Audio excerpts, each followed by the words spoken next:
When I say the phrase, the book was better than the movie, what adaptation automatically comes to mind? You might be thinking Hunger Games, Harry Potter, V for Vendetta, even Fight Club. I know for me personally, I think of the Percy Jackson series because, come on, those movies were terrible. But honestly, the new Disney Plus series isn't doing too bad. And why isn't the Disney Plus series doing as bad as the movies? Is it because we actually have actors that are the same age as the characters? Is it because of the overall accuracy to the book? That can't be all true though, right? Because, there's that one scene in the Tunnel of Love where in the book, Annabeth and Percy get trapped by, mechanical spiders, but in the adaptation, Percy gets sat on a throne and turned to gold. So, accuracy can't be everything, right? Sure, accuracy is a big part of whether or not we judge an adaptation as good, but there has to be something bigger than that if we're willing to sacrifice smaller inaccuracies. I propose the idea that a adaptation is judged as good based on how true to the themes of the book it stays. Granted, the Percy Jackson Disney Plus series does deal with Percy and Sally's relationship a lot more than in the book, but it does stay true to the themes of Percy finding his identity in a big world and feeling resentment towards the gods for what they've done. And I think that this carries on to a lot of different book-to-movie adaptations, more than the ones that we just see today, which is why I think that the Frankenstein adaptations are always so bad. Frankenstein, or The Modern Prometheus, was written by Mary Shelley and published in 1818, and then re-edited and republished in 1831. If you didn't have to read this novel in high school or even college, you probably think of the whole "it's alive" trope with a creature with neck bolts coming to life because of a mad scientist. And that's fine, I don't blame you. The whole reason why we have that trope is because of bad book-to-movie adaptations. We'll get to those adaptations in a minute, but for now, why are they bad? It's because they missed the themes of the original novel. For the purposes of this video, I will be using the 1831 edition of Frankenstein. I know that most scholars use the 1818 edition, but personally I think that the 1831 edition is the one that Mary Shelley intended for the world to see. And also, I read the 1831 edition for my college class. In order to compare the book to its adaptations, we first have to establish a good foundation, which is the book. I'm honestly not going to summarize Frankenstein for you. If you want to read a synopsis of it, just go to Schmoop or SparkNotes or something. But I will discuss the 4 themes from the novel that I extracted, because I think that these are the reasons why adaptations are so bad compared to the books. If you want a more in-depth discussion of these themes, I have written an essay, and so that will be linked in the description. But for now, let's just briefly go over them. Number 1. Scientific recklessness. Mary Shelley, through her writing of Frankenstein, poses a very interesting argument on the topic of scientific recklessness. It's akin to what most people say about Jurassic Park. These people, they never asked if they should, only if they could. And frankly, I think that that's what Mary Shelley argues for Victor Frankenstein. He never asked if he should create another human being, only if he could. And then, obviously, he suffers the consequences of his actions. And so, again, I think Mary Shelley poses a very straightforward argument. You need to not be so reckless when it comes to scientific experiments, especially ones of the magnitude of this one. Number 2. What makes a human human? For context, the creature in the book is made out of mostly human parts, but he does have some animal parts inside him. Therefore, what makes a human human can't be just limited to just biological and physiological components. Percy Shelley, who was a poet and Mary Shelley's husband, mentioned in a review of Frankenstein the ideas of universal virtue and domestic affection. I propose that Mary Shelley states that what makes a human human are those 2 things, universal virtue and domestic affection. When it comes to the creature, he does have universal virtue. He tries to give to the de Lacys, he feels bad for them, he even tried to save that little girl from drowning. Now the thing is that, does he have domestic affection? Well, he wants to have it, he wants to receive it, but he just can't because of how he's ostracized from the community. And that leads me to my next point. Number 3, the corruption of something innocent. In the novel, the creature is ostracized from various communities because of how ugly he is, and the one person to almost give him refuge was de Lacy, a blind man. Of course, even when the creature tries to get domestic affection from this blind man, it doesn't go so well. As a result, he feels vengeful on his creator, Victor Frankenstein, and basically vows to ruin his life. And I would argue that, yeah, the creature was innocent for a time. You look at his first encounter in the natural world, he's admiring the moon, the trees, even trying to sing with the birds. But it's the lack of domestic affection and acceptance that corrupts him into the monster that we know him as today. Lastly, we have the theme of creator-creation relationships. This one's a little bit more complex, so just bear with me. In the novel, the creature ends up reading Paradise Lost and basically calls Victor Frankenstein God and calls himself not Adam and Eve, but Satan. And the reason is he identifies with the idea of being Victor's fallen angel. He was meant to be perfect, he was meant to be this great creation, and yet he fell from grace. But what's also important to note is that the creature does say that he didn't want to be like this. He didn't ask to be born. And to be honest, that is kind of what I would think if I were in Adam or Eve's position and saying, like, hey, like, I didn't ask to be made. I didn't ask to be separated from God. So when I talk about creator-creation relationships in Frankenstein, I'm talking more about God and Adam and Eve than parent-child or father-son. And that's just because I don't think that Frankenstein was ever meant to be seen as a parent figure to the creature. Like, if you read the book, there's literally no hints of it. There are hints of him being God and the creature Adam and Eve, but no father or son relationship there. So with these 4 themes in mind, how do the adaptations manage to erase these or change these? And how can we fix that? How can we keep the themes that Mary Shelley intended to be read whenever she wrote Frankenstein? So for this video essay, I watched 5 different Frankenstein adaptations that ranged from the years 1931 all the way to now in 2024. And I took notes on them to see how they approached the different themes that I just brought up to see whether or not it is a good or bad adaptation. So let's get into it. Before we get into the real Frankenstein adaptations, I just want to bring up a couple of honorable mentions. The first one is Rocky Horror Picture Show. Disclaimer, I haven't seen this one yet. Don't ask me how, I just haven't. But I do know that one of the main characters is a person named Dr. Frankenfurter, which is a little on the nose if you ask me. Now, from the Wikipedia page, it says that Dr. Frankenfurter is finally revealed to be actually an alien transvestite from the planet Transsexual in the galaxy of Transylvania. Yeah, I know it's a cult classic, but, like, it's a little funny, okay? And that's, like, crazy 1970s, like, subtext on Frankenstein, if you think about the connections between, like, Frankenstein creating a human body, and then in the Rocky Horror Picture Show, he's trans. Yeah, anyway. The second honorable mention is one that I know by heart. It is Avengers Age of Ultron. I bring this one up because I think there are a lot of interesting connections between Tony Stark and Victor Frankenstein. Tony, in terms of scientific recklessness, never asked if he should, only if he could create another living being that could be basically like the security system for the world. It resulted in Vision, but also resulted in Ultron, and because of Tony's scientific recklessness, the Avengers all suffer the consequences of his actions in the way that Ultron basically wanted to destroy the world. Now that we've got those 2 honorable mentions out of the way, before we get into the 1931 Frankenstein, which is like the father of all Frankenstein tropes, I want to bring up a couple quotes from volume 178 of the Dictional Literary Biographies. In Mary Shelley's section, the author writes, Frankenstein often surprises modern readers whose knowledge of the story is limited to generally unfaithful movie adaptations and vague appropriations of Frankenstein's monster in popular culture. Shelley does not shirk from the horrific elements of her story, but neither are those the sole focus of her work, as they tend to be in adaptations of Frankenstein into other media. And that's basically what you're going to see whenever we get into the Frankenstein adaptations. So, let's get started. The first adaptation is Frankenstein, directed by James Whale and released in 1931. This adaptation is only about an hour long, but oh boy, do I have a vengeance against this adaptation. As I said before, this movie is basically the father of all Frankenstein tropes, which we'll get to those in a second, but let's discuss how they approach the 4 different themes that I talked about. In terms of scientific recklessness, there is a quote that the character Henry Frankenstein says, and he says, "Have you never wanted to do something dangerous? Where should we be if nobody tried to find out what lies beyond?" I mean, he's right, like, that is how science and technology advances. The issue is, he doesn't consider the consequences of his actions, and so throughout the movie, it does seem to focus more on the consequences of his actions than really anything else. So for scientific recklessness, it doesn't exactly line up with the novel, but it gets pretty close, honestly. In terms of what makes a human human, there honestly is like no discussion on whether or not the creature is a human. It's more so what makes something alive, which is different because that's all biological components. So compared to the novel, this theme doesn't pass the test. In terms of the corruption of something innocent, we have to discuss the issue with the brains. For whatever reason, for the 3 actual adaptations of Frankenstein that I watched, there has been this idea of using a good or knowledgeable brain versus a criminal brain and seeing how that affects how the creature acts and speaks and all that kind of stuff. So I get it, this was like 90 years ago and they didn't know the things about brains that we know now, so let's just go with it.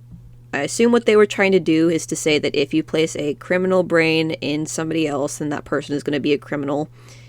Let's just go with it, okay? Because of the fact that the creature was given a criminal brain, was he ever actually innocent to begin with? If we're going with the whole fake science idea of having a criminal brain, we're going to say he probably wasn't actually innocent at the start, which throws the whole corruption of something innocent idea out the window. But this gets interesting whenever we see the creature encounter Maria. In the movie, Maria is a little girl that does not run away from the creature despite his appearance. In fact, she even asks him if he wants to play with her. The creature obliges and decides to play with her, and they're tossing flowers into a lake when the creature thinks that by extension it would be fun if he tossed Maria into the lake. Unfortunately, Maria can't swim and she ends up drowning. I feel like this would be a prime example of being doomed by the narrative. Like, the creature really did want to play with Maria. I think it's probably because he has been ostracized and he found solace in her, but unfortunately he just couldn't help himself, and what he did was an accident, but still, he killed that little girl. So, although the argument from the novel is different in terms of corruption of something innocent, it is kind of interesting to see how this one portrays it. Lastly, we have to talk about creator and creation relationships in the movie. So what's interesting is that Frankenstein almost seems to feel bad for the creature. That's your fault, I guess. Like, I don't know what to tell you. The thing is that in this adaptation, the creature is not intelligent, and so it's a bit hard to say that there was a God/Adam-Eve relationship between Frankenstein and the creature, because, like, the creature can't really comprehend a relationship, you know what I mean? So, in terms of creator-creation relationships, this one also does not pass the test. Overall, the themes in this adaptation really did not hold true to the novel, and I will say that I think that that's just due to the inaccuracy. Like, just by making the creature unintelligible, they lost the plot. Like, that is one of the main things about the novel, is that the creature is able to hold an intelligent conversation with people and is able to comprehend relationships with others. And the reason why I have such a grudge against this movie is because it is, like I said, the father of all of the Frankenstein tropes. A lot of the tropes that I'm about to list originated here, and you will see in the other 4 Frankenstein adaptations that I watched. This movie is where the "it's alive" trope comes from. This movie is also where the electricity and lightning trope comes from. You also see Frankenstein with the neck bolts. It's in black and white, but I assume he's green. There's also a windmill for some reason. I guess that's just like a European, like, Dutch thing. They get the majority of the body from a hanged man, and this is also where the brain conversation starts. In fact, I think this movie is the main proponent of a quote from volume 178 of the Dictionary of Literary Biographies, which says, "Shelley did contribute to a stereotype of science fiction in almost single-handedly creating the trope of the scientist who, in probing the secrets of the universe, goes too far and who, like the hubristic figures of ancient Greek tragedy, is punished for his arrogance by the forces he has unleashed upon the world." So, I guess you could say Mary Shelley and this adaptation are the reasons why we have mad scientists. Anyway, I'm getting a little bit heated, so let's just move on to the next adaptation. This second adaptation is not really an adaptation, it's just kind of like a play on Frankenstein. It is Lisa Frankenstein, which was directed by Zelda Williams and released this year in 2024. Because this is more of a play on Frankenstein, I won't be going over accuracies because it's just not accurate. It's set in the 80s, okay? So let's just discuss how they approach the themes of the novel. In terms of scientific recklessness, Lisa does not necessarily create the creature, and therefore there's not really any science to it, but it's more of a careful what you wish for type of recklessness. Towards the end of the movie, it's revealed that the creature, which is Cole Sprouse, or is it Dylan Sprouse? Anyway, it's revealed that she wished that she was with him, as in 6 feet underground. The issue is that all she wished for was that she was with him, so instead of her going to him 6 feet underground in the grave, he came back to life to see her. It's just a different form of recklessness than what we saw in the novel, which is honestly fine. I'm okay with that. Now, the next theme is what makes a human human. Now, the issue is that the creature is already human. He's not an amalgamation of human and animal parts. He's literally a dead man come back to life. So, there isn't really an argument of what makes a human human here. But you could say that there's a case made for what makes a human alive, more than just biological components. Is it love? I mean, Lisa and the creature end up falling in love and getting together in a sort of violent way, but regardless, it is an interesting commentary on what makes us alive, what makes life worth living. The third theme is the corruption of something innocent. Now, what's interesting here is that the creature is very much shut off from society because Lisa doesn't want anybody to find out that she accidentally brought a dead man to life. And he does sneak out. And so what's interesting is that he doesn't become corrupted because of what happens to him personally. It's because he's watching Lisa, the love of his life, get hurt and bullied. And he vows revenge against those that hurt her. So he's corrupted, just not in the same way that the creature was corrupted in the novel. And lastly, in terms of creator-creation relationships, I'm kind of scared to approach this one just because Lisa and the creature end up getting together at the end of the movie. So let's just leave it at that. There's no resentment from the creature like there was in the book, and they're cool with each other, okay? So, yeah, I mean, this was a play on Frankenstein more than anything else, so I'm not surprised that the themes didn't really match up with the book, but there is some interesting commentary regardless. Two quick things in the movie that I want to note that I think are kind of fun callbacks is that number one, on the creature's headstone on his grave, there is a carved book of Percy Shelley's poems, so I thought that was kind of a fun Easter egg. And I even think he's reading Lisa some of those poems at the end of the movie. And then the second thing is that in the movie, the creature frames Teffy, who is Lisa's adoptive sister, using a rosary, the same way that the creature framed Justine in the novel using a locket. Overall, this was a fun movie. I mean, it wasn't great in terms of Frankenstein adaptations, but I enjoyed it, even if it got a little weird. The third adaptation that we will be talking about is The Curse of Frankenstein, which was directed by Terence Fisher and released in 1957. And this movie was honestly kind of fun to watch just because it included not one, but two Star Wars actors in it. Peter Cushing, who played Moff Tarkin in Star Wars, played Victor Frankenstein in this adaptation, and Christopher Lee, who played Dooku in Star Wars, played the creature. So with regards to the really awesome cast, there are some really interesting differences in this adaptation and the novel. I will admit, sometimes this adaptation felt more like an adaptation of the 1931 adaptation, so adaptation Inception. But there were some things from the novel that were brought up that weren't brought up in the 1931 edition. For example, Professor Kremp was here, and he was actually Victor's assistant.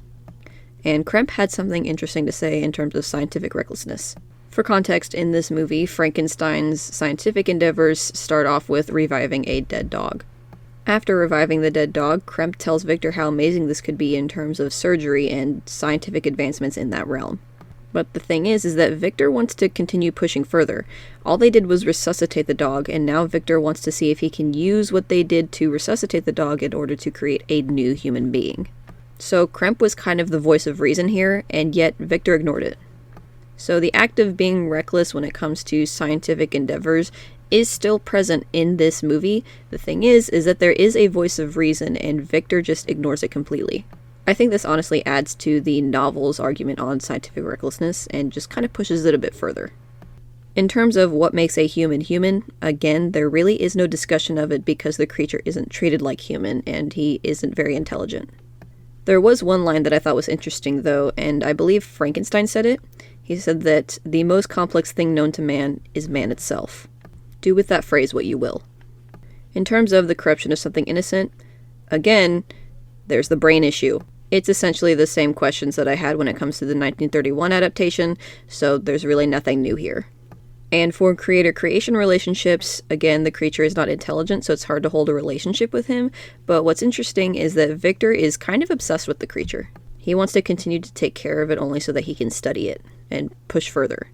So in terms of accuracy of themes to the original 1831 novel, it's still pretty far. I mean, it's better than the 1931 edition, but it's just not there.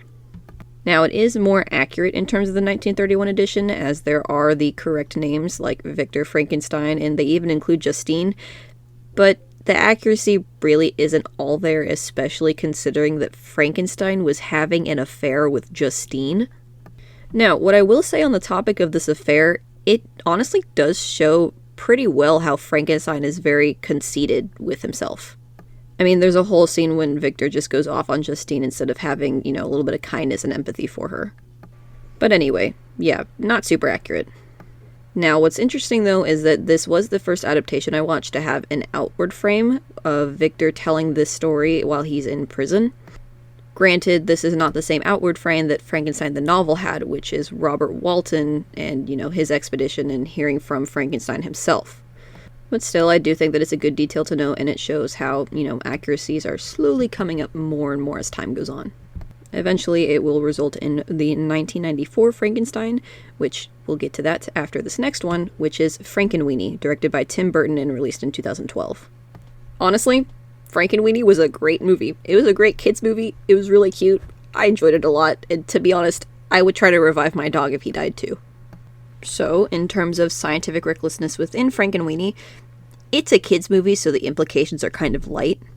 But what's interesting is that whenever Victor first revives his dog Sparky, he's doing it because he was blinded by love. And then later on, he shows the other kids how to revive dead pets because he was persuaded to by pride.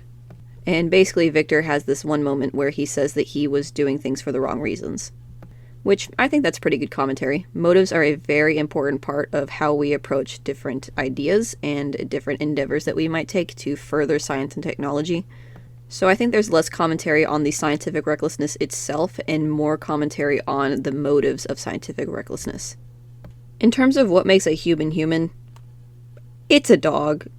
I don't really need to go further into that, he's not human. For the corruption of something innocent, what's interesting is that it's kind of similar to Lisa Frankenstein in that Victor was hiding the good thing he found. He was hiding Sparky in his attic because he didn't want to show anybody else or freak out anybody else by his dead and now revived dog. And Sparky's demeanor started to get a little bit heavier and a little bit more sad because he was locked up in the attic the whole time. Like Lisa Frankenstein, eventually Sparky does get out and kind of start sniffing around, but still. You can see the effects that not having interaction with other living things has on the dog, which is, again, similar to the novel where Frankenstein was corrupted because he didn't have interaction with other people. In terms of creator and creation relationships, they already had a pre-established relationship of owner and pet, or, companions. So nothing about the relationship really changed except for the fact that Victor was a little bit more protective of Sparky after he was revived. One thing that I thought was really sweet was that instead of saying it's alive like, all the other Frankenstein tropes say, Victor said, "You're alive," instead. Sparky is not just something, Sparky is a real companion. So, just like Lisa Frankenstein, Frankenweenie was more of a play on Frankenstein than an adaptation, but it still did have some good commentary on a couple of the themes that the novel addressed. One fun Easter egg that I want to point out is that one of the pets that the kids revived is a turtle named Shelley, and it is spelled just like Mary Shelley. I don't know, I think it's kind of fun to see all the little references that directors might put in their movies. Lastly, we have Mary Shelley's Frankenstein, directed by Kenneth Branagh and released in 1994. I sure hope that I am saying Kenneth Branagh right. And oh man, oh my gosh, this is potentially one of the better book-to-movie adaptations that I have ever watched. I know you're probably just going to have to hear me out on this one because Kenneth Branagh directed the first two Thor movies and played Lockhart in Harry Potter, but it does have a pretty good cast. I mean, Kenneth Branagh himself is in it as Frankenstein, Helena Bonham Carter is in it, Robert De Niro, Helena Bonham Carter. She was honestly the selling point for me. Anyway, one of the first things to note about this adaptation is that it does have the outward frame of Robert Walton on his expedition to the North Pole. And because it has this outward frame, you're going to get a lot more substance and meat for the themes, both at the start and end of the movie.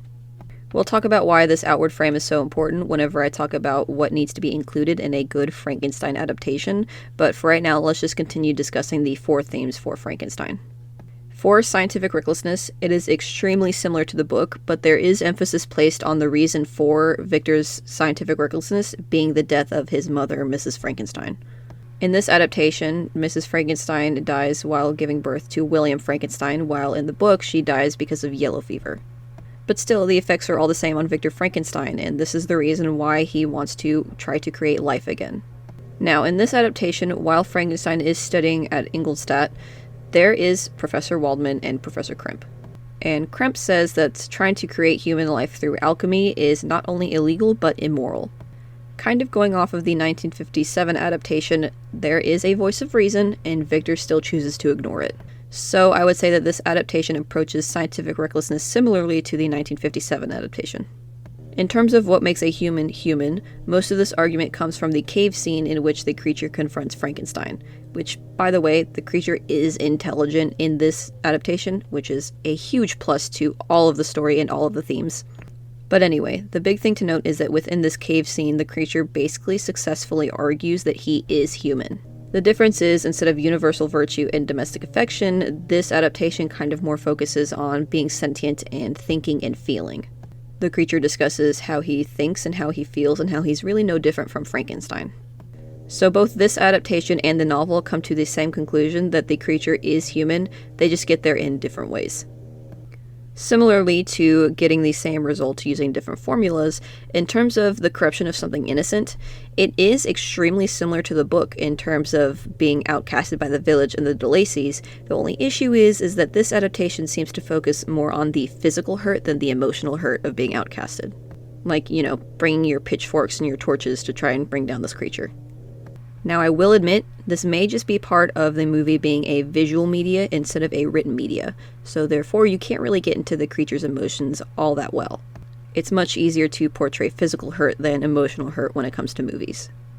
But still, it is made very clear in this adaptation that the reason why the creature kind of goes crazy and vengeful on Frankenstein is because of how he was outcasted, and how he didn't receive his domestic affection like he wanted. Lastly, for creator-creation relationships, thing is that the creature did not read Paradise Lost in this adaptation, so there isn't a lot of commentary on the God versus Adam and Eve comparison. But what's really interesting is that at the end of the movie, whenever the creature is on the ship with Walton and sees Frankenstein's dead body, Walton asks him, "Why do you weep?" And the creature replies, "He was my father." Now, in the novel, the creature does have a longer conversation with Walton on the ship, but in this movie, just those two phrases really put a whole spin on their relationship. I can't really explain it that well, you kind of just have to watch the movie for yourself and see, but whenever you hear those words, "he was my father," it kind of changes your whole perspective and really makes you think like, wow, Frankenstein really was supposed to be the creature's father, and he just wasn't. To some extent, this kind of goes along with Mary Shelley's argument about what brings along corruption. In the novel, he was corrupted because he didn't get domestic affection, and in this adaptation, he acknowledges that he should have gotten domestic affection from somebody who was supposed to be his father. So, although this doesn't match the theme of creator-creation relationships that was discussed in the novel, because in the novel there was no parent-child relationship, I do think it's an interesting take, and it actually reinforces a different theme. In terms of accuracy, it was incredibly accurate, and I think that it, did its job very well. We'll talk about things that I would have liked to add in just a second, but one thing that I didn't necessarily like in terms of accuracy was that the Elizabeth and Victor relationship was a lot weirder, because in this adaptation they did emphasize a lot that Elizabeth and Victor were legally siblings. Like, if I remember correctly, there's literally an exchange between the two of them discussing their marriage where they say, from brother to sister to now husband and wife. Like, did that really need to be included? And then the end has a really interesting plot twist if you're going by the book. Victor does go through with creating the creature another companion, except not in the way that you think. By this point, Elizabeth is dead, and he wants to try to revive Elizabeth the same way that he created the creature. And then the creature thinks that Victor is recreating Elizabeth to be the creature's companion, when that is not the case.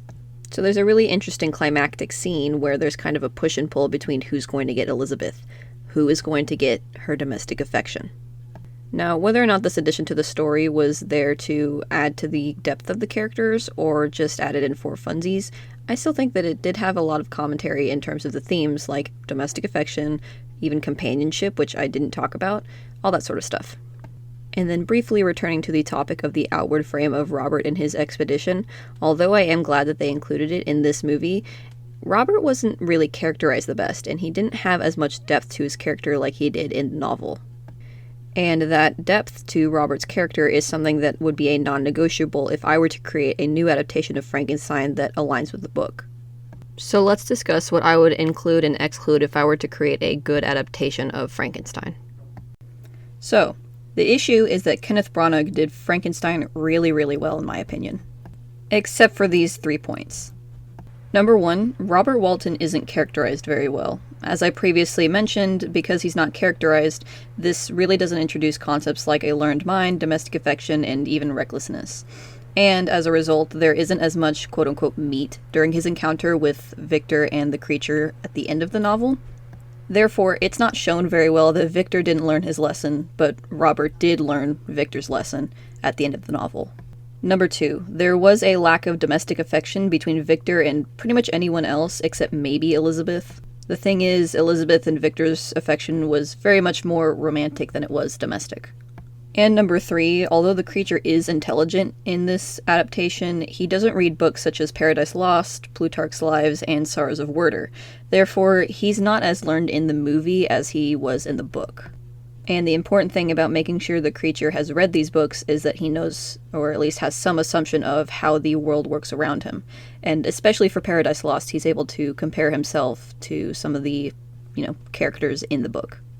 So, although Kenneth Branagh's Frankenstein was really good, it doesn't necessarily have as strong as themes as the novel did. So, here is how I would make a good Frankenstein adaptation. So let me explain the rationale for what I will be including in the adaptation. The scenes and plot points that I choose I think support the themes that we've discussed the most, but because I know movies have time constraints that typically end around 2.5 hours, there are some scenes that I would sacrifice in order to have a good adaptation. First and foremost, of course, I would include Robert Walton and his expedition, and I would make sure that he's characterized very well. This is just for the same reasons that I have been discussing about having Walton in the story. I think he's a really good primer for themes such as domestic affection and scientific recklessness. And of course, at the end of the story, he has some really good dialogue between him and Victor and him and the creature. Then I would also include the professors Waldman and Kremp, even if I just include them briefly. I think that they are a really good push and pull factor for Victor. They're both almost act as a warning and an encouragement. Almost like the little devil and angel on Victor's shoulder. As for the creature, I would also like to include that his first living experience is when he is in nature and exploring the forest, the birds, the moon, stuff like that. This plot point, I think, is pretty important to the creature and how we perceive him, because this proves that the creature was innocent at first. He wasn't made evil or anything like that. Continuing with the creature story, I would also include the DeLacys. I think they are essential to how the creature learns about the world, so of course I would also include the books that the creature finds at the DeLacys. Now, for the creature's encounter with the girl that he accidentally kills, I think that this one could be in place of the creature's first living experience being in nature. Both of them show that the creature is not inherently evil and that he does initially want to try to be good, so I could sacrifice the creature being in nature if we are going to include the creature accidentally killing the girl. Then, as boring as it was for me to read, I would include Justine's case. I'm gonna be honest, this was my least favorite part of the book, but I have to admit there's some really important stuff in it. Justine's case really does show how vengeful and smart the creature has become since Victor created him, and it also characterizes Victor pretty well in showing him as being pretty stuck-up and self-centered. I mean, he didn't even help Justine, and he knew who killed William. Next, I would include the ice cave scene, the scene where the creature approaches Victor in the ice and says that he wants Victor to build a partner for him.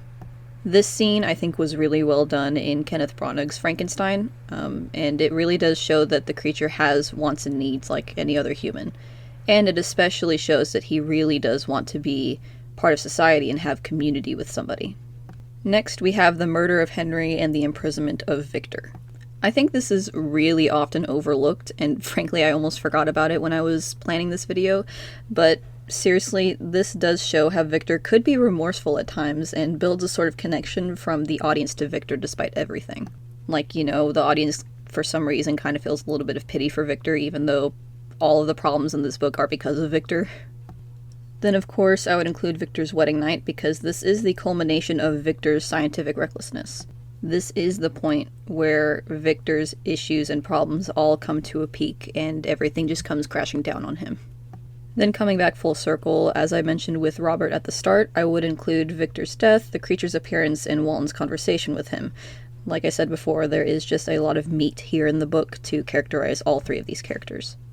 Now, like I said previously, I understand that movies are often under time constraints, and as a result, I am willing to sacrifice a few things. So, for example, I'm willing to sacrifice the fact that Victor started his scientific journey because his mother died. The thing about this is that I think if you characterize Victor well enough, he doesn't need a big push to go into alchemy. And sure, his mother dying, I think, is a good reason for him to start to go into alchemy, but like I said, this is just a sacrifice to include other scenes in the movie. Also, notice that I didn't include the creature's first encounter in a village.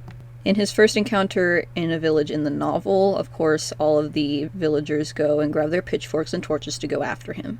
I think if you do Victor's quick escape from the creature well enough, and then you include the DeLacy's running away and screaming, I think that we don't really need this scene because it's heavily implied already that society doesn't want the creature.